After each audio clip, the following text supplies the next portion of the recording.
Which of the following is not a criteria for कॉन्ग्रेंसी of triangles. बेटा इसमें से हमने बताना है कि जो ये 4 ऑप्शंस गिवन है हमें, इनमें से कौन सा रूल कॉन्ग्रेंसी ऑफ ट्रायंगल के लिए एप्लीकेबल नहीं है, और ये भी देखेंगे कि why it is not so, और ऐसा क्यों, कौन सा केस है जो एप्लीकेबल नहीं है और क्यों नहीं है, we will discuss that also. So when you study the triangle chapter 7 triangle, हमने बेटा कुछ केसेस डिस्कस किए थे कॉन्ग्रेंसी के। One was SSS, when all 3 sides of one triangle is equal to all 3 sides of another triangle, तो SSS case होता है। Then we have SAS, when 2 side and included angle, मान लो ये side इसके इक्वल है और इस ट्रायंगल की ये वाली साइड इसके इक्वल है, इस ट्रायंगल, और ये एंगल इस एंगल के इक्वल है, तो this is a SAS case. Then we have ASA, when 2 angle, suppose these two, this angle is equal to this and this angle is equal to this and this side is equal to this, तो 2 angle and included side, तो ASA case से congruent हो जाते हैं। Then we have AAS also a case, angle side भी एक case है, जैसे ये एंगल ये वाला इसके इक्वल है, this angle is equal to this and this side is equal to this, this is also a congruency criteria. Then we have a RHS criteria, that means right angle of one triangle is equal to right angle of another triangle, then hypotenuse of one triangle is equal to hypotenuse of another triangle, or and side of one triangle is equal to corresponding sides of another triangle। तो ये 5 criteria तो मैं sure है कि ये कॉन्ग्रेंसी की होती हैं, but there is a criteria like SSA, but it is not applicable in case of congruency of triangle। ये congruency of triangle में applicable नहीं होगा, हमेशा नहीं होगा। sometime it could be, कोई कभी कभी हो सकता है, लेकिन not always, हमेशा नहीं होगा।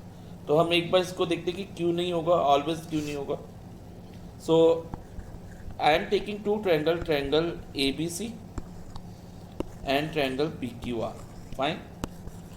in this I am taking AB is equal to PQ, मैंने AB को PQ के इक्वल लिया और AC को PR के इक्वल लिया, लेकिन एंगल A और एंगल P के बजाय के अलावा मैंने कौन से 2 एंगल इक्वल ले लिए, which are not included between the side, और जो एक्सक्लूड हो रहे थे, like angle B equals to angle Q consider कर लिया, फाइन।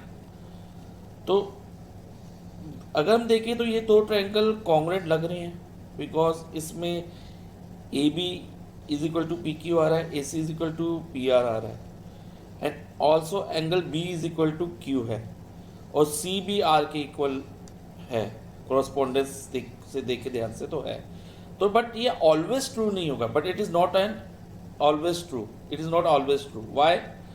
अब सपोज मैं PR के इक्वल एक लाइन सेगमेंट यहाँ से ड्रॉ करूँ और उसको यहाँ ड्रॉप कर दूँ इस QR के ऊपर, और यहाँ let this line segment meet QR at S, और PS किसके इक्वल है बेटा?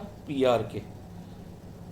अब ये ट्रायंगल भी इसके कॉन्ग्रुएंट होना चाहिए, जैसे ABC PQR के कॉन्ग्रुएंट था, तो ABC must also be congruent to PQS। ABC किसके कॉन्ग्रुएंट होना चाहिए? PQS के। बट क्या ये रियली कॉन्ग्रुएंट है या नहीं, वी हैव टू सी।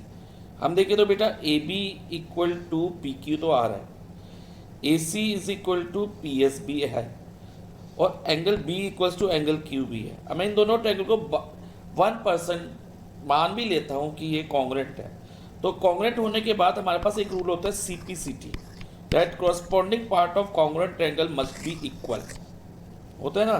तो उससे हमारा angle C equal to angle S आना चाहिए, बट क्या ये आ रहा है? नो, ये तो नहीं आ पा रहा। वाई? बिकॉज इधर देखो बेटा, angle C is an acute angle and angle S is obtuse. इसको देखना, सिर्फ PQS को ऑब्जर्व करना। इसको हाईलाइट भी करके दिखाता हूँ PQS को। तो इसमें जो एंगल PSQ ऑब्ट्यूज है और ACB जो है हमारा एक्यूट एंगल है, ये वाला। तो इसका मतलब ये दोनों ट्रायंगल सीपीसीटी से तो इक्वल नहीं होंगे, ये वाले एंगल्स दोनों, इस एंगल एसीपी और एंगल पीएसक्यू। तो इसका मतलब ये कॉरस्पॉन्डिंग पार्ट, इसके ऑल कॉरस्पॉन्डिंग पार्ट्स इक्वल नहीं आ रहे। तो इसलिए कहते हैं कि जो S S A N is not a guarantee of congruency of triangle. ये हमें ये गारंटी नहीं देता कि ट्रायंगल ऑलवेज कॉन्ग्रुएंट होंगे। Sometime it may be congruent but sometime it may not be. देखो A B C P Q are के congruent था जब two side and excluded angle equal थे, but A B C is not congruent to P Q S, although बावजूद इसके कि A B P Q के equal है and A C P S के इक्वल है, और angle excluded angle B is equal to excluded angle Q, they are not congruent because their one corresponding part is not equal. So that's why we can say that SSA is not a criteria for congruency of triangle. So our answer will be option C, SSA.